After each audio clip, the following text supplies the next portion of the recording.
Hello and welcome back. With Slay the Spire 2 just releasing, we're getting a lot of new players into the franchise, which is awesome.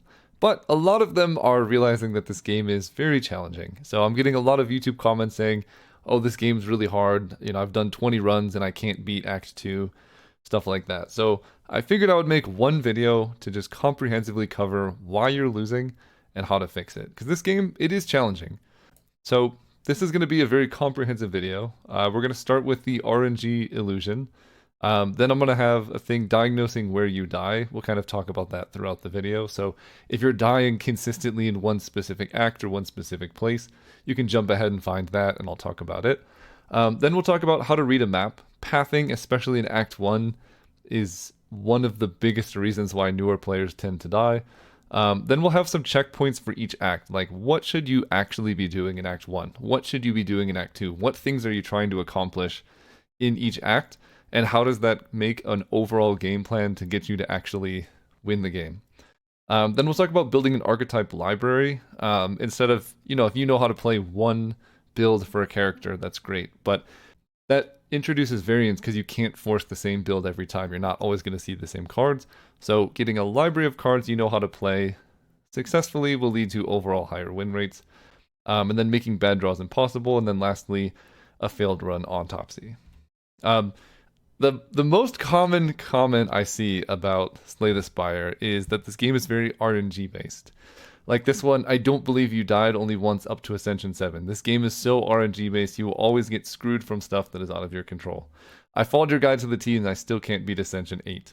You're either lying or very lucky getting the stuff you need for victory. No shade to this person. I actually felt this way when I started playing Slay the Spire as well. Like every time I died, I was just like, oh, I got unlucky. And so I've posted a couple videos. I think I have 2 or 3 losses out there. And many people can probably relate to this. Like the boss is attacking and you have no block in your hand. And you're like, dang it. Like that's bad RNG, right? I take a big hit for 45. I had to defend, so I did survive this attack. But then the next turn, the boss is intangible, and I have all of my block cards in my hand. And then the next time the boss is attacking, and again, I have no block in my hand again. This is very common and relatable, and it feels like the game is RNG based because you had no control over this, right? But the truth is, it is possible to win almost every single run of Slay the Spire that you do, especially currently there's no Act 4, there's no post-game, Ascensions only go up to 10. It is possible to win essentially every single run. And those who know what this screen is might know what I'm talking about. This is from Slay the Spire 1. This is the screen you get when you beat the heart. If you're not familiar with the heart is Act 4, so you have to get through all 3 acts of Slay the Spire 1. You have to forego a chest and a rest site, and you have to kill an extra hard elite to get the keys, which show up here. That unlocks Act 4. There's a hard boss before this, but I'm just talking about the heart specifically. This is an enemy that has 800 health on Ascension 20. It has 800 health. You're maxed. You can only do 200 damage per turn, so you can't one-shot this. You need to survive 4 turns.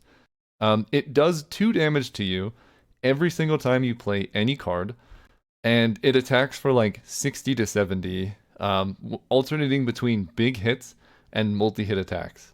This is an extremely difficult fight. And on turn 1, it puts 5 like status cards inside of your deck. So if you have a small deck you're going for infinites, it disrupts that. Void, if you draw it, loses energy. You don't know when you're going to draw it. So this could be your entire draw for turn 2, and then you just wake up to a 67 coming right at you. And a lot of the characters had less starting health at that time. So this is a very, very, very challenging fight. You have to get all the way through Ascension 20, fight double bosses, then you come and you fight this thing and it hits you for a 67 and then 4x15. This is way harder than anything we have access to in Slay the Spire 2 right now, and good players are able to win this 80% or more of the time in Slay the Spire 1. So there's like a whole thing about win streaking A20 heart kills. And these are like the current records. Someone did A20 heart ironclad 24 times in a row, 27 times in a row with Zeknar. You'll notice Zeknar is kind of very good Zeknar also had the rotating streak until Navgreed took it over recently. This is the most recent list that I could find of A20 win streaks, but all of this to say, people are able to win like 71 times in a row, 30 times in a row through a fight that's this difficult. It is 100% possible to win what we're currently doing now on Ascension 1, Ascension 0, Slay the Spire. Hopefully that convinces you. And it's important to be convinced because when you say, oh, I lost because of variance, it's really hard to improve your game. When you accept that this game is difficult and you can get better, it's much easier to then start improving. Just as an example for that fight that I showed, I did have bad draws, but the loss was my fault. And there's so many different things I found just going back into the run. We'll just highlight a few. In this case, I played Echo Form and tanked to hit for 30. Instead of playing like Hologram, I had a bunch of good cards in my discard pile. I could have blocked this hit, done a bunch of damage, maybe even killed this guy instead of tanking the hit. So that's 30 damage I could have avoided. And then, I don't even know why I did this, but I played Voltaic to do 12 damage to him when he was intangible, instead of setting up Frost Orbs or drawing through my deck so that these cards could then reshuffle next turn. So I could have had these Frost Orbs, which would have saved me in the next turn. And then, if you just go back a little bit, I took Echo Form as a card reward instead of modded. When my deck already had the scaling, I didn't necessarily need Echo Form, and modded would have been incredible. And if you go back to like this specific instance, I could have set up Frost Orbs and then played modded to have Frost, so I'm having less variance in this fight, instead of just tanking a hit for 30 to the face. And then in the shop, I could have bought a Weaken Potion, and I just didn't. And a Weaken Potion would have lessened the amount of attack damage that I was going to take. And then if you notice, in the hand that I had all attacks, which happened twice by the way, I had 2 copies of Zap in there. And that is because of deck building decisions earlier, where I picked up Dolly's Mirror earlier on in the run and duplicated a Zap instead of taking any other card. Worth noting as well, there's a production right here which just gives 2 energy, which would have been way better in my deck, and it costed way less money, and instead I spent all of this money on Dolly's Mirror. So I could have bought like Compile Driver and then had card draw or something else. I literally looked at this run for about 5 minutes and found this many mistakes. So it's really easy to look at when the run ended and think that like, oh, I died because of variance, but really it's all of the decisions you made leading up to that moment that caused you to die. If we can agree on that, let's move forward and we can talk about how to prevent that from happening. Oh yeah, one more point that I forgot. I actually started the run with 3 damage, and the turn I died 2 exact damage. In fact, I'll link this video in the description if you want to watch me lose at the end of a run. But he hit me for 36, I had 36 health, so I could have just not taken damage in a fight previously, and I could have won this run. Like, there's so many different things I could have done to survive. Okay, so we're going to start at the beginning of diagnosing deaths. If you're dying in Act 1, and this whole next section is going to be about Act 1, it's usually due to one of 2 things. It's either poor pathing, like you just run right into elites without any planning, or you don't hit enough fires, or you don't hit enough card rewards before the elites, either due to that or lack of damage from your card rewards. And these kind of go hand in hand because you want to pick a path that sets you up for success, even if you don't happen to see damage in the packs. So let's talk about how to read a map. Okay, so I've just loaded up a fresh game, and at the start of the run, I think Act 1, especially your planning at the beginning, is the best way to give yourself a high chance of success. So like, what you take from your rewards here and what you do in the first couple of turns basically sets the tone for the rest of the run. So it's very, very important. So if you're not spending time or planning, like if you just click something and go a direction, that's probably why you're losing, I could tell you already. But let's first, when you're looking at a map, the most important thing is look at what the boss is. If you don't recognize it, that's fine. You will as you play more. But we know from experience that Vantum requires 9 hits before you can actually start doing damage to it, and quite a bit of block. This is, I think, the hardest Act 1 elite or boss in my opinion. So we do that first. Second, we look at elites. And specifically, I like looking at how many elites you can take after this line of treasure chests, because this is a free relic. Anything you fight after that, you're going to be quite a bit stronger than anything you fight before it. And just in general, the later you fight an elite, the stronger you're going to be because you have more card rewards, more fires. So it's kind of just like free card rewards or free relics. This is a pretty unfortunate setup because we can only take one elite maximum. But we do have some good pathing. You can take a late shop either here or here. And either one of these is nice because you can basically spend this run building up a bunch of gold to get a huge boost in damage potential or relics or cards, whatever you need by the time you hit this shop. So I'm looking at this and I'm saying, okay, I probably want to go this way or this way. But let's look at how many elites you can take. I think that's the second thing that I look at is how many total elites can I fight? Because I think one elite in a fight or in an act is a failure. If you can get up to 2 or 3 elites, you're doing pretty good. 4 elites is amazing, but that really is map dependent. This, wow, this is a really bad map. So we're getting maximum 2 elites, which is, you gotta take 2 elites if that's what you're offered. But we have a pretty good map for it. So we're gonna take either this elite or this elite. I would not recommend taking less than 2 elites in Act 1 if you can, because that's going to cause problems in Act 2 and 3 where you don't have enough gold or relics to scale into the late game. So now we know we're taking one of these two, and then we can make a decision. If I take this elite and I want to take this elite as well, I could take 2 shops that way. If I take this elite, I'm taking this path, and I'm getting a mix of events and card rewards, but I'm only getting 1 shop. Which could be nice because you're getting 1 shop and you're going to have this whole act.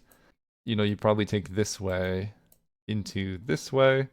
You have this whole act to build up a bunch of gold and spend it all here before the boss fight. Whereas if you go this way, you get 2 card removes before you take the elite. So 2 different options, and then you start to look at, okay, what are my options? I could get 2 random relics for an additional strike and defend. I could transform a card, or I could get 150 gold. Normally with the 150 gold, you want to spend it early so you can take a bunch of elites. 3 or 4 elites after an early shop is perfect. In this fight, in this map, it's actually weird because you can only take maximum 2. So you don't actually need the early scaling because you have 1, 2, 3, 4, 5, 6 sites before you have to fight this elite. So you could take the gold and then just hoard it all until this shop, if you're strong enough, or you could do a different plan and take the gold here so you can buy relics or cards to fight this guy. So stuff like this is really important. Come up with a game plan. In this case, I would probably take the gold reward and not spend it until this point because this map looks fairly easy and you should be definitely strong enough to take down this elite by the time you've cleared all of these. Let's look at another map because this one's kind of weird, but the last thing I want to point out is you generally want to take fires between elites. Definitely fire before your first elite so you can upgrade like your strongest damage dealing card. Instead of doing like 12, you're doing 18, 20 damage. That just makes it a lot easier to kill certain elites. But let's do another map because this one's weird. Alright, we're back. I went on Ascension 1, so there's more elites, because that tends to be, what most people see, but let's go back. We can get max HP, we can get 150 gold, or again, 2 random relics for extra strike and defend. Oddly enough, we're fighting the same boss, Phantom, but this map looks a lot different. So first thing we want to do is look at late elites. Now we have some interesting things. I could take 2 elites after this line here by taking this one, and this one, or this one and this one. And you do have the opportunity to hit a shop between them, which could be good. So now we have kind of this direction that we would like to take, because elites after this, so much easier to fight than if you took like, there's no early elites here, are there? No, okay. The earliest you can get an elite is like here, I think. But this elite is going to be like going Elite Fire Elite here is going to be much harder than going Elite Shop Elite here because you have all these extra card rewards. So then you got to decide, okay, well, what do I want to do? And there's a lot of good options. I think you take the 150 gold, you could take this shop, get a big like strength spike, and then take 2 fires into this elite. If you're feeling not particularly confident, that's a great way to take 3 elites in an act because you get a shop, you have a fire to upgrade a card, you have another fire to upgrade a card or rest if you've taken some damage in the fights. But then you get to go here. You even get another fire before you take these 2 elite fights. So this could totally be a good path. If you're just feeling it, I would basically never recommend going this direction because the cool thing about the path on the left here, you're planning to fight this elite. Let's say you get to this fire and you're struggling, you're at 20 health. You can just bypass the elite taking this path and then you don't have to fight this at all. You're not putting yourself in harm's way. And the cool thing about the path that you've chosen is you still have the opportunity to fight 2 elites later. Say you rest here, you get a card reward, you get something from this treasure chest, you upgrade a card, and now you're ready to take on 2 elites. Maybe you buy potions at the shop between them. So when you're pathing, you want to build in fail safes. Like if I'm not strong enough here, I can go this way.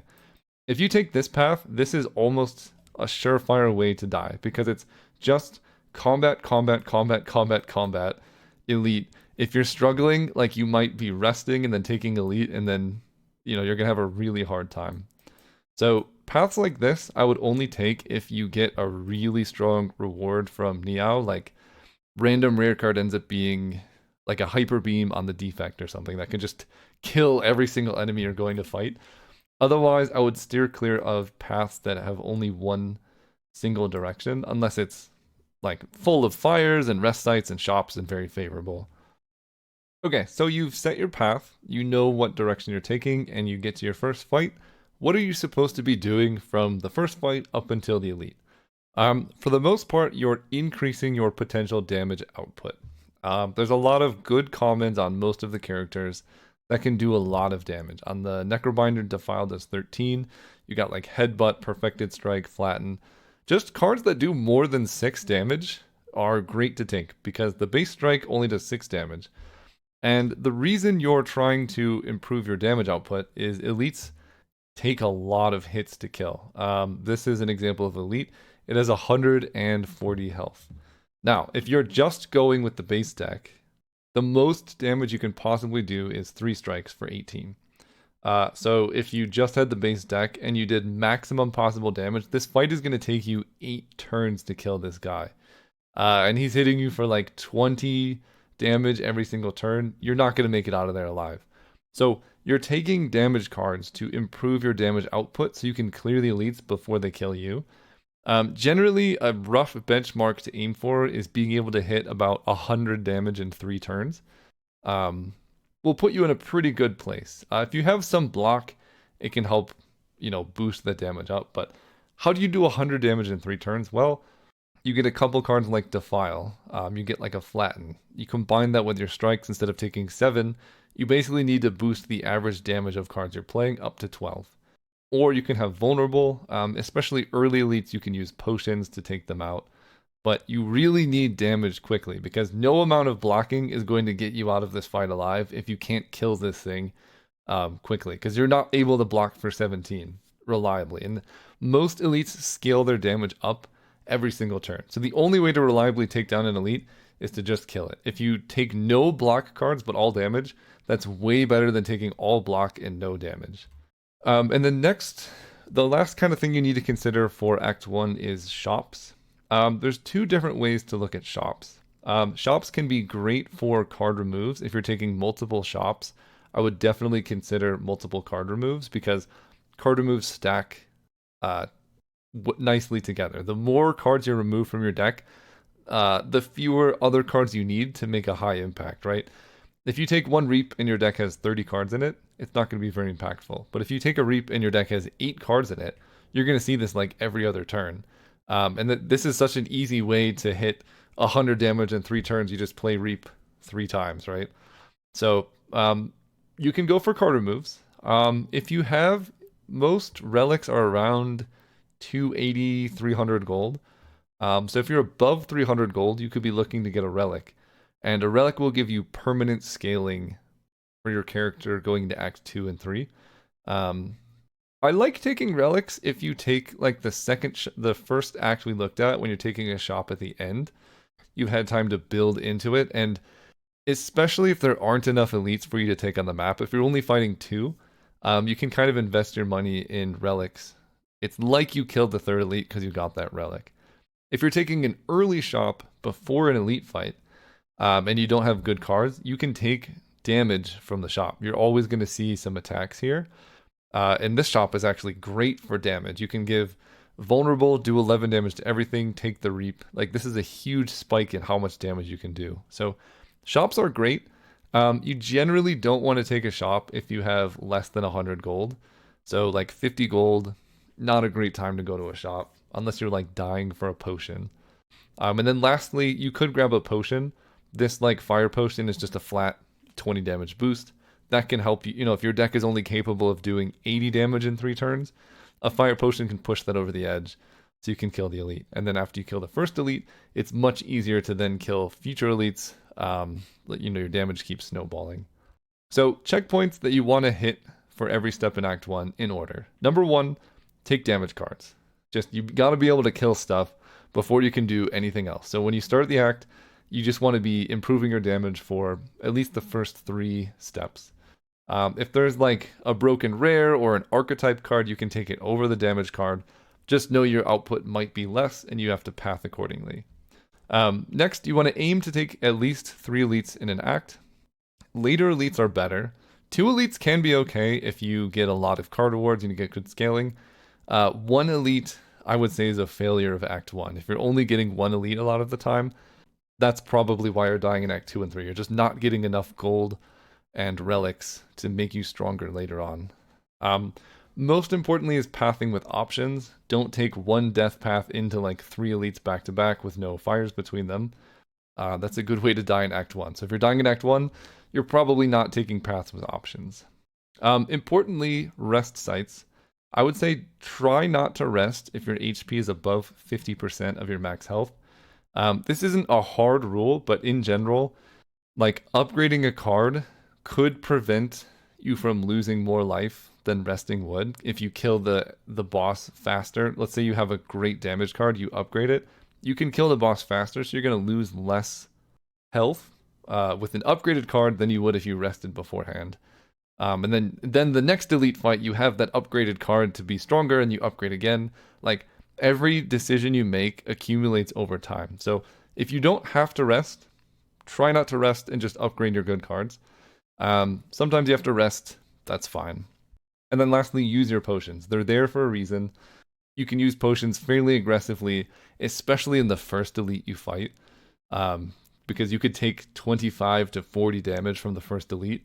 If a potion takes, what would have been 40 damage down to 20 damage, that's amazing. Like, anytime you can use a potion to save 10 to 20 health, just go for it most of the time. So, that's Act 1. What happens if you're dying in Act 2? There's kind of 3 main things that can cause someone to die in Act 2. Number 1, taking on the Act 2 elites too early. The Act 2 elites are very challenging, and do not underestimate them. And then 2 and 3 are kind of the same, but if you're dying in Act 2, it basically means your deck is probably not good. You can get through Act 1 with random cards. Act 2, you need some kind of scaling. You need a way to, not just be playing 3 cards a turn. You need to be playing 3 synergistic cards that boost each other so that your deck is kind of greater than the sum of its parts. So Act 2 elites, these are essentially, in my opinion, the hardest fights in the game because you're just coming up on capability. Like, your deck is just being able to do stuff. These guys have like 200 health. They hit for 30. There's some multi-enemy fights. They're quite challenging. So don't underestimate the elites, but also don't be afraid of them. If you can take them later in the act, Act 2 is a great time to start scaling. And you still need the relic. So if you can get 2 elites in Act 2, that's great, as opposed to Act 1 where you can usually get 3, you can sometimes get 4. 2 is okay. If it's going well, if your first 2 are fine, you could try and take 3, but you really want options in Act 2 because these fights are very hard. Scaling is basically you need a way to take what was a low power and improve your power throughout the course of a fight. Right? Because some bosses improve their block. You're going to have to do like 300 damage in the course of the fight. And with just doing like 10 damage per card, there's almost no way to do that normally. So scaling is something in your deck that lets you get stronger throughout the fight, so you can eventually kill the boss. Demon Form is the perfect example of a scaling card. This card on its own could solve your scaling problem. You find a demon form, you play a demon form, and then eventually you're going to kill the boss because you get stronger every single turn. I think out of everything in Slay the Spire, picking a scaling plan and executing it successfully is the hardest thing to learn. So I would guess most players are dying in Act 2 because they haven't found out how to reliably get a game plan that scales. And if that's you, this is the place to look for that. This is where character guides can help a lot too, because then players will lay out the archetypes for you, and then you can like see what cards work together and try and piece them together. But there's no way to get around it. You just got to play a lot to figure out how to scale. So there are so many different ways to scale. You could take something like Thrash, which does 4 damage twice, and then you exhaust an attack, improve the damage for Thrash. So now next time you play it, it gets stronger. Next time you play it, it gets stronger. Cards like that are great. Hidden Gem gives a card to draw pile, replay 2. So you can just, like, Hidden Gem plus Strike.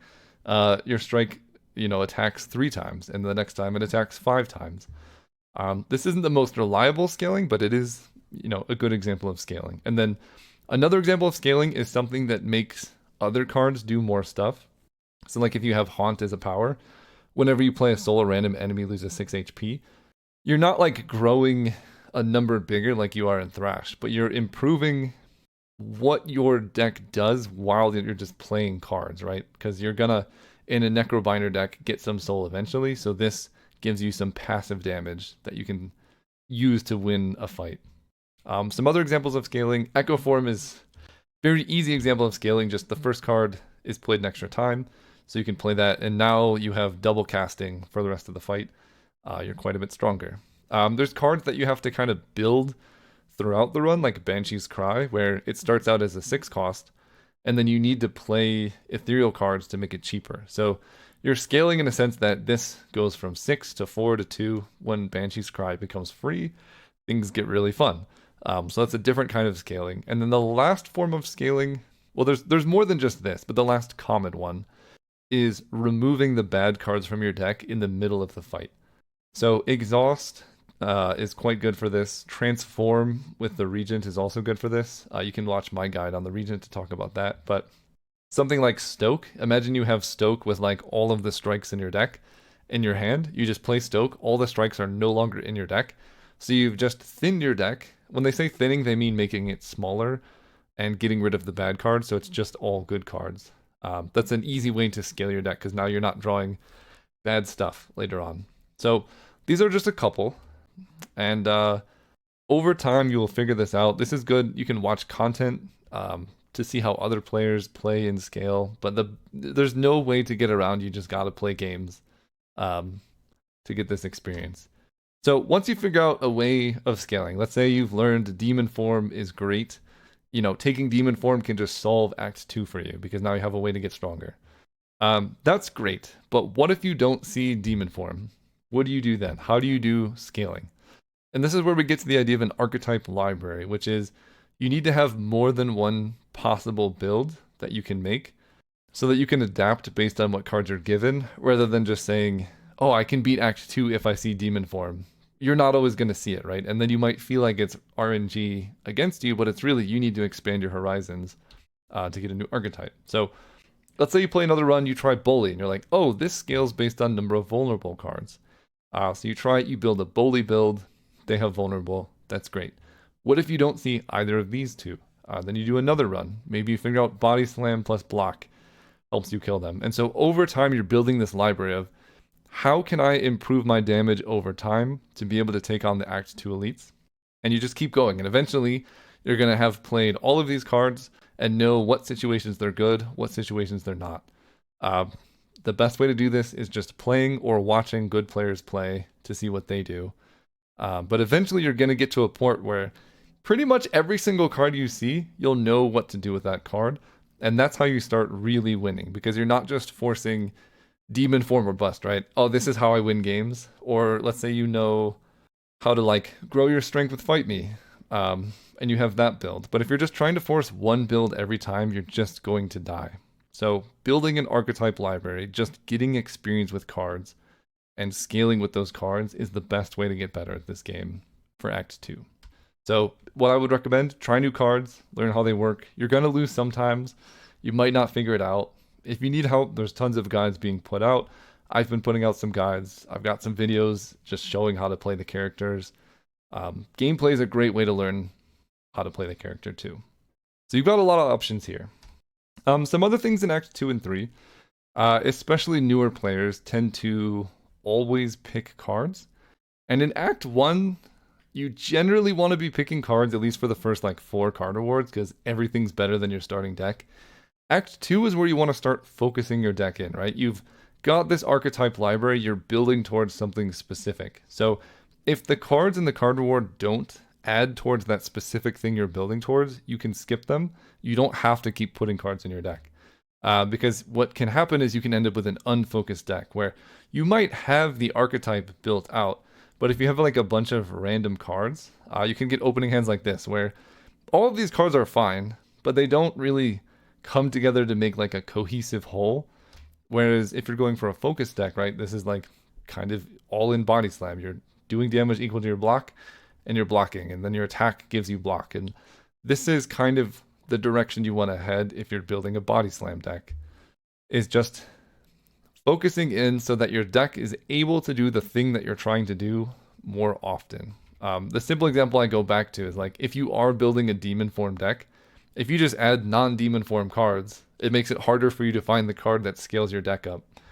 So you want to keep your deck as lean as possible, meaning you don't take random card rewards that don't help your deck out in Act 2. But you still can. Like, if you just need damage, you can still take this. Just be more mindful and be willing to skip card rewards, even if they look cool and shiny. So, checkpoints for Act 2.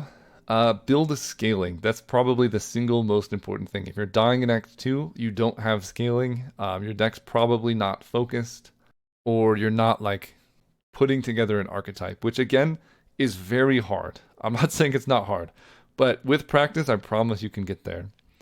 Start skipping cards you don't need. You want to keep your deck focused. You don't want to bloat it with a bunch of random stuff. I'm guilty of doing that a lot, although it is fun. And then you want to aim for around 2 elites. And again, the later you can fight them, the better, because you will be stronger at that point. Okay, you've gotten to Act 3. If you're dying in Act 3, it might feel like progress, but really dying in Act 3 is failures caused by Acts 1 and Act 2. So if you're dying in Act 3, you're probably playing a little bit too cautiously in the previous 2 acts, and then you're not scaling as much as you need to. Act 3 should be easy, especially the current patch of Slay the Spire 2. Act 3 is, in my opinion, the easiest act. The Act 3 boss should be like a celebration walk for your deck, rather than something that's challenging for you to fight. So, Act 1 to 2, your goal is basically to make good draws possible, right? You're building scaling, you're taking good cards, you're building an archetype, making it possible for your deck to do like 300 damage in 5 turns, take down the Act 2 boss, that kind of thing. Ideally, by the time you've hit Act 3, you're capable of making good draws. And your only goal in Act 3 is to make bad draws literally impossible, so that RNG can't possibly get in your way. You can look at your deck, what is the worst draw that can happen, and how do I make that not happen? So, just an example, this is a hand I pulled from a random run. If you have cards like this in your deck by Act 3, like some starting cards, let's just say this is a curse, this can cause disaster in a boss fight, because you can have 2 back-to-back hands that do almost nothing. The defense can be okay, but the strikes in particular are so bad in Act 3. So you need to be realistic about your deck and look at it and say, what can possibly go wrong with my deck? And there's a lot of ways to fix this. The number one is card removes. Getting starting cards out of your deck is a great way to decrease variance, because now if you remove all 3 strikes, it's much harder to have a dead draw that way. You can also use potions to plan around this. Like if you look at your deck and you're like, I could have a disaster draw, you might want to have a potion to help you block, to make the enemy weaken, stuff like that. Like this is something you need to plan ahead for if your deck looks like this. Relics can help too. There's a lot of cool relics. This is why you chase Act 1 and 2. So you can start scaling. Relics can help you block. There's some relics that let you draw cards, so you can manipulate your deck, get around that. And then draw manipulation we'll talk about later. Retain, putting cards on top of your deck, so that if you see, this is what's left in your deck, you can put a good card on top, so you have like a mix of good and bad draws. So some good potions, like if you know a bad draw is possible, you could take Bottled Potential, which gives you a new hand. Or you could take Gambler's Brew, which lets you discard cards to draw that many. This one in particular is very strong because, if your starting hand looks like strike, strike, strike, defend, defend, you could just Gambler's Brew it away. That's one disaster hand averted because you planned ahead and kept a potion for the boss fight. Relics can be really helpful. Pocket Watch is one of the strongest relics. Whenever you play 3 or fewer cards during your turn, you draw extra cards next turn. So more card draw is also a way to solve this problem, because if you only have 5 total dead draws in your deck, like strike, strike, strike, bash, spoils map, and you're drawing 8 cards per turn, now it's less likely or impossible to have a completely dead draw. And this is why you're pushing so hard in Act 1 and 2, so you can maximize your chances of getting something like this. Or Choices Paradox gives you, 1 of 5 random cards in your hand that gets retained. You could get a block card and hang on to it for like the boss's big attack. You just need to be planning ahead, basically. Runic Pyramid is the perfect example. This is a ridiculous card, but you just keep your hand forever. So now you can just save block cards for when you need them and attack cards for when you need them. This relic is great. Take it if you can. It's very fun. So, if you saw your hand before, this is couple of ways you can mitigate disaster potential. Like if this was part of your deck at the start of the act, maybe you take some card removes, you get rid of the strike, you get rid of the curse or whatever is in this slot. Then maybe you get a relic that draws some cards, so these 2 strikes aren't too much of a concern. Then you save a potion to handle, when you get all block, stuff like that. So basically you have a plan in place to make it so that drawing these hands don't just wreck your run. And then the last thing you can do is draw manipulation. So every character has some form of this, and these cards are much stronger than they look. Stuff that like retain your hand, retaining cards are probably the strongest, because you can save the block cards for when you need to block and save the attack cards for when you need to attack, instead of being at the mercy of your deck and what it draws. Hologram is great because if you draw it late, you can get back cards you've played earlier for key situations. Headbutt's kind of the opposite, where you can, if you play a good card, put it on top of your deck so that you can draw it next turn. So you get this like inter-turn planning, so that, if you need to block next turn, you can headbutt a block on top. And then same with Snap, you can just retain a block for now or an attack for later. All of these are very powerful. So checkpoints for Act 3. You need to make a plan for the boss. How are you going to kill the boss? What potions are you going to have? What's your scaling? Then execute that plan. Assemble the potions you need to mitigate disaster situations or boost your attack, whatever. Get the bad cards out of your deck however you can. If you have extra gold, spend it to buy relics, and you're just like finalizing your deck. Your goal is just to make it so that losing is impossible. That's as easy as I can say it. And the last thing I want to mention is if you do die, Autopsy Your Runs. Take 2 minutes after you die and just say, why did I die here? You don't have to record it. You can, that does help a lot, but you can just try and think back. What killed me? Was it, did I die in Act 2? What did my deck look like? Did I take cards that didn't fit my deck? You can look through your deck and see how good was it actually, because it's really easy to feel like your deck is good, and then you look at it and realize it wasn't that good. And then why wasn't it that good? What can I do? So this is probably the most important. This is how you get better, is just reflecting on when you died, why did you die? So with that, I'll just leave you the encouragement. You can do it. I was in your shoes. I will link to my first ever Slay the Spire run. I posted a video of it. It took me like 4 months to win my first run. And now I beat 820 Heart like five. I had a 5 win streak. I think I'm like 35-3 and Slay the Spire 2 so far, and most of my deaths were from trying dumb stuff and not thinking too much. So you can do it. You can get better. And let me know in the comments what types of guides you would like to see so I can help you. I'm working on character guides, so if you like any of this, subscribe, and hopefully you'll see more of it.